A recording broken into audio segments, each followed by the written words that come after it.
So I guess we can just start with a general question in terms of Cincinnati athletics. What's new? What's exciting? What's coming up the pipeline so far? Continued growth is what's new. Obviously, when you go onto our campus now, it doesn't take you long to figure out what we're doing, which is we're building a new indoor facility, which is going to be ready in a year, less than a year now, on time, on budget.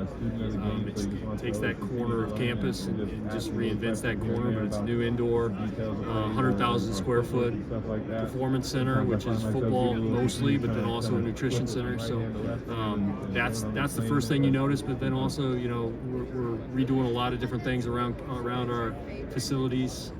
New turf and soccer.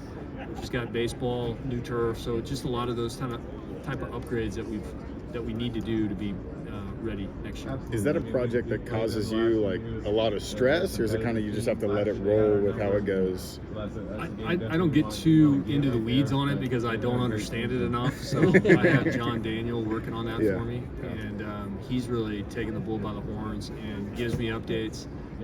Maybe withholds bad information from me, which I appreciate, until it's time to make a decision on that. But it really has gone pretty smoothly, knock on wood, so far. Again, it seems like it's going to be ready to roll, and it's going to be a beautiful facility. I mean, it's not just your pole barn. It's a beautiful piece to campus. Fits our architectural designs that we have on campus, and the emphasis that we place on architecture. It fits all of that, so it's going to be special. John, we talked earlier, obviously, looking around here at Allegiant Stadium in Las Vegas compared to last season at AT&T Stadium. Just your first thoughts on Big 12 Media Day out here in Las Vegas. I think it's great. I mean, I expect nothing less from the Big 12. They're going to do it big. They're going to do it right. I think it made a lot of sense with the 4 new schools coming in this year to come out west and to come to Vegas. And, I think it just adds to the sparkle of our conference. And we're certainly about big events, big brands, and Vegas is that. And it was also really fun to bring our 4 young student athletes out here who had never been out to Vegas. Most of them hadn't been this far west in their lives, and get to see Vegas through their eyes. And it's a special place. It's a spectacular place, and so it's a good fit for the Big 12. You hired Coach Satterfield, obviously last year, 3-9. A lot of fans really upset. How confident are you that this season is going to be a turning point in his tenure, and he's going to really flip the narrative on him as the coach at UC? Yeah, everything you see behind the scenes is exactly what you want to see from a team that hasn't been as successful as they wanted to be, which is a focus on basics, a focus on culture, a focus on hard work, a focus on getting leadership from the team. Great teams are led by the players, right? And so that's what I've seen behind the scenes. So every single thing you want to see is taking place. But at the end of the day, you got to go out there and prove it. So that's what we realize, and that's what Coach Satterfield realizes. Talking to the guys last night, they realize it. They're putting an appropriate amount of pressure on themselves to go out there and perform, because it's important for them that they represent the university and our fan base the way that we want it represented, which is to go out there not just to compete but to win games. What do you have to do in your job to kind of roll with the punches of the ever-changing landscape of college athletics, whether it's transfer portal, 2-time transfer waivers, revenue sharing? How hard is it to keep up with everything and stay on your toes? Yeah, it's hard to keep up with everything just because it changes all the time. But I think you got to be able to pivot. You got to be able to have that flexibility to change course. Everybody's learned that, and I think it really, for me, it started back with COVID and everything that brought with it. Kind of trained you to just stay on your toes, watch for changes and adjust and accept reality is the way it is, but then also be innovative and make sure you're ahead of the curve. So all those things are taking place in our athletics department, and that's what I expect from my staff and my coaches and really our student athletes as well. John, you got to know Dante very well throughout your time here. What's been the message from you to him as he deals with this very unfortunate and scary situation that he's dealing with? Just take care of yourself. Absolutely, and Coach Satterfield said it when he was on the big stage today. Dante's health is the most important.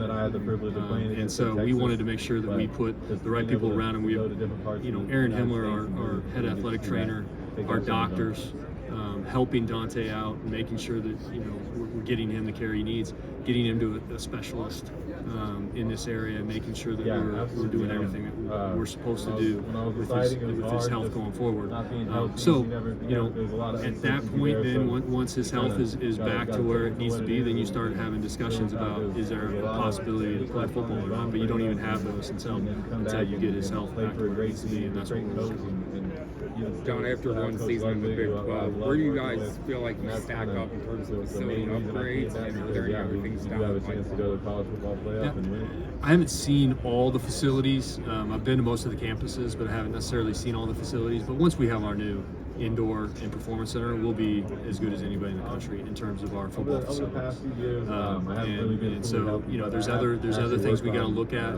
In other sports that we have to address. I've talked about baseball, track and field.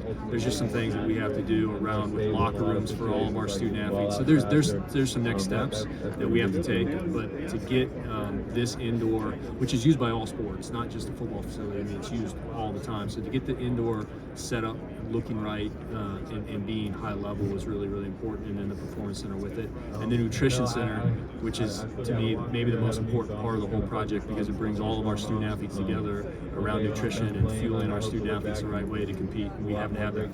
One more for John. John, new turf at Gettler Stadium. Just walk us through what that intervention was, basically putting in the new turf, and how that came about. We moved it up a year. It was scheduled to go in next year, but as we talked to our student athletes and our coaching staff, we realized that it wasn't quite where it needed to be from a soccer standpoint. And so, I thank our CFO on campus, and then also John Daniel, who's our CFO within athletics, for making it work to get it done this year, because it was important to our program to get it done. It looks beautiful, very sharp. It's got that dual color green going, and it's an important piece to our campus, because everything on our campus is so visible. That's a visible piece to our campus, and so it'll be good to get that done. Used by every student on campus at some point, so it's not just an athletics facility. That's another very unique thing about all of our facilities. And so when I look out my window at night, it's usually intramurals out there and students out there. So we're happy to get a really great turf down, and everybody gets to use it. Thank you, John. Thanks, John.